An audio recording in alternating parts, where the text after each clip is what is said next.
You are not responsible for saving your whole school. You're definitely not responsible for trying to revolutionize education all on your own, because that's not realistic, is it? Too often, changemakers burn out or get really frustrated because they're trying to go for these big, massive reforms. They're trying to satisfy their ego. But what we actually need to do is focus on the opposite. Small ideas that ripple outward, that create real lasting change. And these often start with one teacher who has one idea that they put into action in their classroom, sooner rather than later. Hi, if you're new, I'm Christina. I'm an educator and a mentor for educators who are changemakers who want to transform education from within. I've spent a decade teaching in international schools and collaborating with amazing, wonderful educators in ambitious spaces. And do you know what I've noticed? A lot of the top-down big policy reforms, they aren't that effective.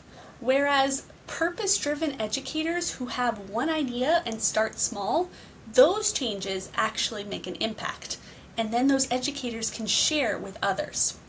So I'm making this video and this series of videos as letters to my past self, the changemaker in the classroom who was too often overambitious and maybe a little overworked.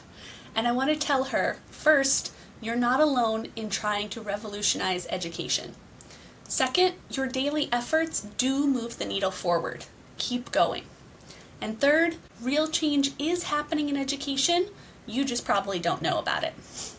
So grab your coffee and let's dive into what I wish I knew as a changemaker educator. All right, as a changemaker in education, you see all of the cracks and problems and obstacles and opportunities in the system, and you probably want to fix everything.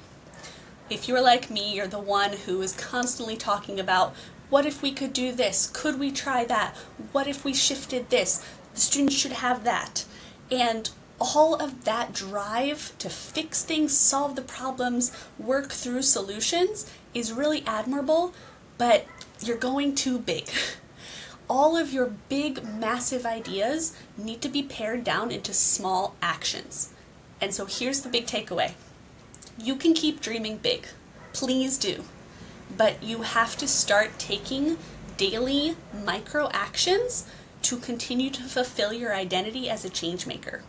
Now, what do I mean? As a changemaker, it's there in the name. You make change. And so when you have all of these plans, the spreadsheets, the documents, the Pinterest boards, the Canva templates, like me, but you don't actually do anything with them, you just continue to ruminate, to muddle over the possibilities, you actively destroy this sense of identity that you are so strongly tied to. You are not a change maker. You are a change thinker, or however you want to put it. Because making and actually doing the work is where a lot of people get stuck. And it's because they try to go too big. You know the phrase, go big or go home? Well, in education, we really need to throw that out. It should be start small and go slow. And I know what you're already thinking, oh, that doesn't work in my school. Oh, but I want to go fast and go strong and like really have that impact. But that's your ego talking. And we need to let your ego go. You may never see the impact of the small micro actions that you set into motion today. And you need to be okay with that. Because I will promise you, those micro actions do have a ripple effect.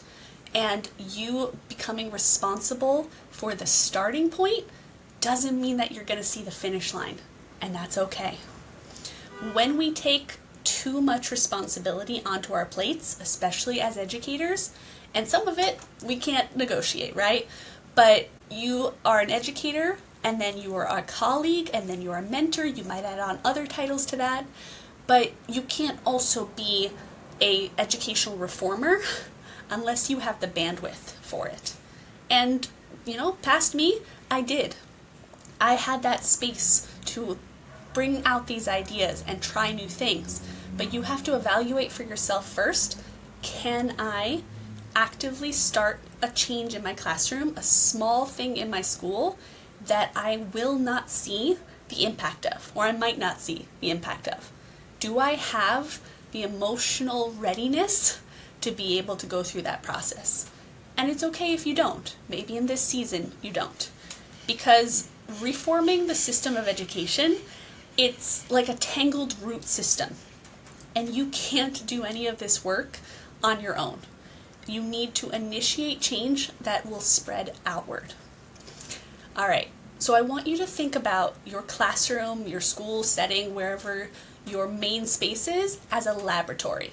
And it's where you're going to gather proof of concept.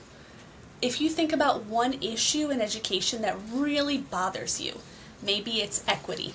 The voices of your students are not considered in changes to the curriculum or in the assessments or in the planning. And you really want to fix this. You need to consider backwards. Where could you start? How could you start to give your students' voices more space? What could you start building upon? And you don't need a proposal. You don't need permission. You need to get started with it.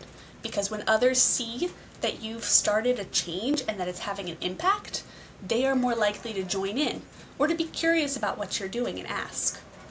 And past me, I would like to remind you that you've already done this. Do you remember in your first grade classroom when you set up the calming zone? This was an idea that you brought from grad school about having a space in the classroom where students could go to self-regulate their emotions. And in your first grade classroom, you had a little corner, right? And there were some posters about breathing techniques. If you're an elementary teacher, you probably find these familiar. And a squeeze ball and kind of a jelly thing that the kids could play with if they wanted to. And you taught your learners, these 6-year-old students, that they had the independence to regulate their own emotions and say, I need a moment out, I need a break. And they would go over to the calming zone and they could sit and process and rejoin the class when they were ready. And it worked beautifully. And sometimes when other educators would come into your classroom for meetings or to chat, they would notice and they would ask about this space. And over time, ask Christina, you actually saw that 2nd grade, 3rd grade, 4th grade classrooms started adopting the idea of a calming zone, calming space. One classroom had bean bags and created kind of a cozy corner that had some books and bean bags where students could take a time out. Another classroom had yoga mats set up in the corner because they also used that room after school. And those yoga mats could create kind of a fortress where the students could hide for a second, especially if they needed to breathe deep and keep themselves from being too upset. This was really impactful because you didn't just start a chain of reaction, you started helping students. And the students in the school really felt that change. They got to experience it. Think about the difference of if you'd said, well, we need to fix all of our emotional regulation policies. We need to go from the top down and say students need more mindset time, they need more reflection time, they need less pressure on themselves to sit in the classroom when they're going through something. They have to always call the guidance counselor to be able to come pick them up. We want to fix this. If you had started so big, you might never have actually seen that change. You might never have actually gotten the impact all the way to students. Instead, you started with students. You started in your classroom with a micro experiment saying, what if I set up a calming zone? And that's my big idea to anyone listening to this video who identifies as a changemaker in education. You have to start small and you have to build backwards from the big goal. You might never see the actual final impact of your work, but you can start to see it when you think about what can I do tomorrow that other people might recognize and want to try and be curious about. So that leads me to a final point. We have to be starting now. We cannot be waiting. It affects our identity. It affects how we feel about the progress that's happening in education. We need to continually be moving forward in small, actionable ways that really help us understand and get feedback from what we do as change makers. You need to be grounded in action. And if right now you're saying, okay, that sounds great, but I need a plan, I need to process this. No, you don't. Just try something. There's an idea that's sitting on your Pinterest board that you got a few months ago that you thought was really cool and you wanted to try out. There's a page that was dog-eared, hopefully not, you'll use a sticky note, in that textbook that you were reading that you thought, someday I'll try this. Someday is tomorrow. And I really want you to take away this idea that you don't need permission. You need to start small and gather feedback as you go, because getting into motion is the most critical step. You are a change maker. You make change. So, go out and do it. If any of these ideas resonated with you, I would really love to hear what you thought, because I want to support you. I support educators who are change makers, and I want to continue making this video series something that speaks to where you're at. So I look forward to hearing from you in the comments. Feel free to connect with me on LinkedIn, Instagram, or anywhere else where I'm online. Oh, Substack. And I will see you in the next video. Ciao!